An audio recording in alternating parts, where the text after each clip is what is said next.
Kantian Triangle.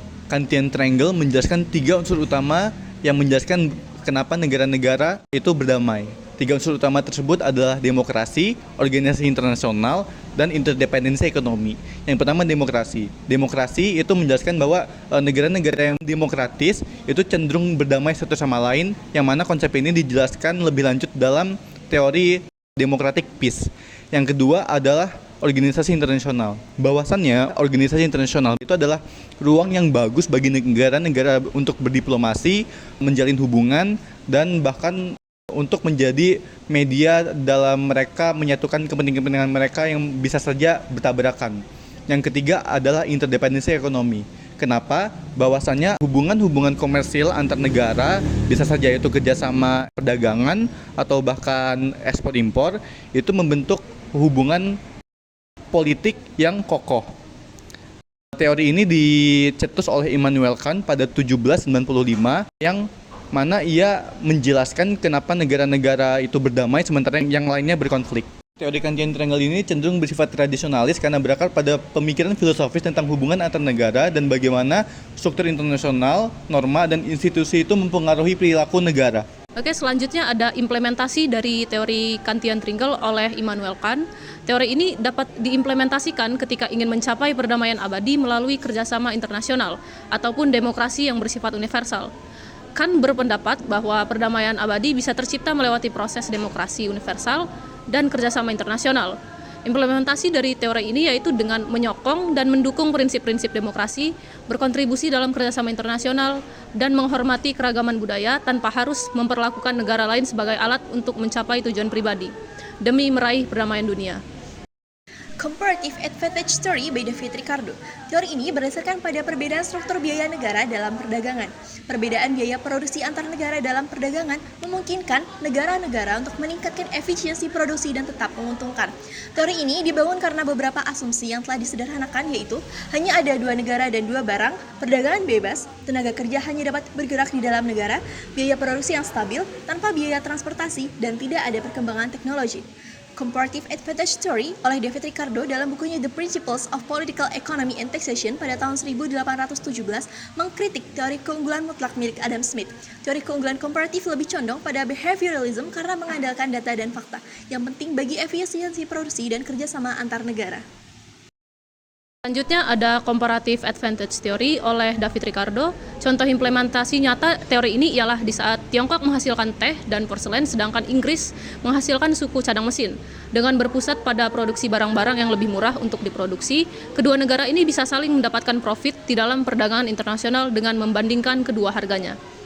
Spillover Effect merupakan teori yang berasal dari pemikiran bahwa kerjasama praktis yang di bidang ekonomi, kesehatan, keamanan dapat menghasilkan integrasi politik yang lebih luas. Teori ini dikembangkan oleh David Petrani pada tahun 1943 dalam bukunya yang berjudul Working Peace System.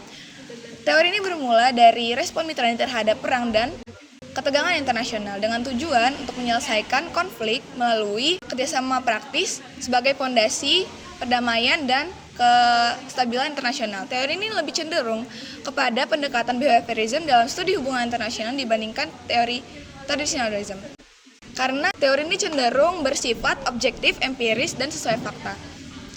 Namun di behaviorism, teori ini lebih mendekati pendekatan fungsionalism.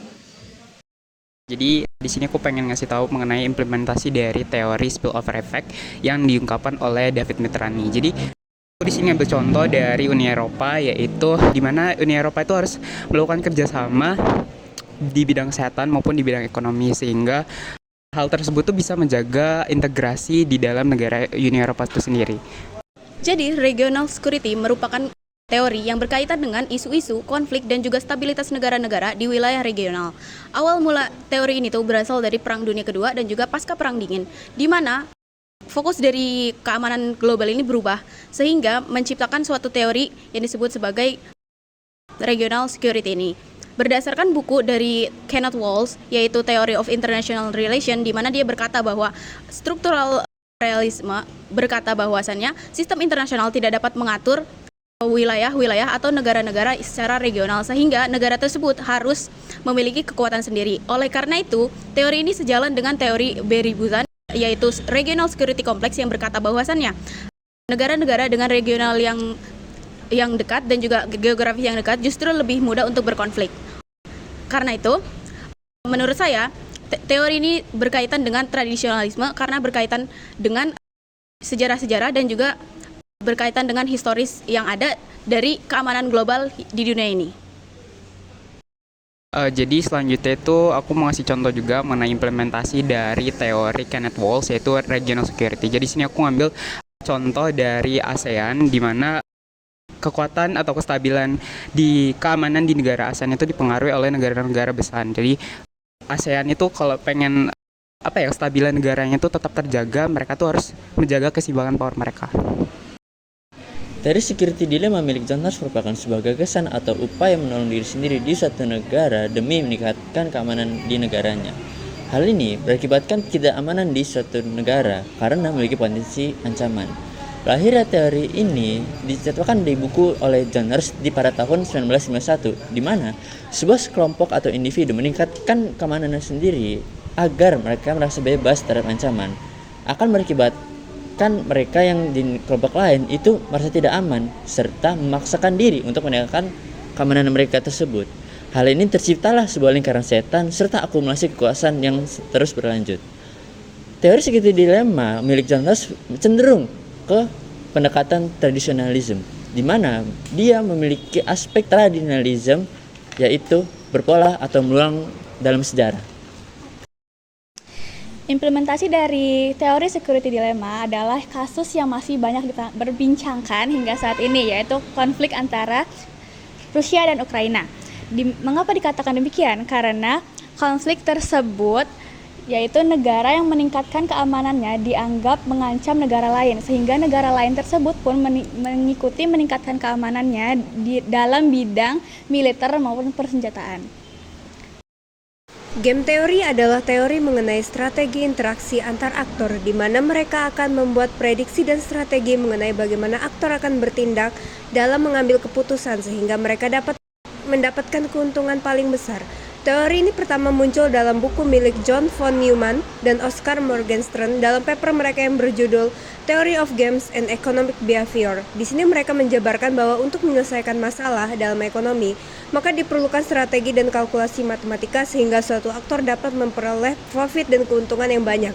Game teori adalah teori yang termasuk behavioralisme karena teori ini berfokus kepada interaksi antar aktor yang mempengaruhi hasil akhir.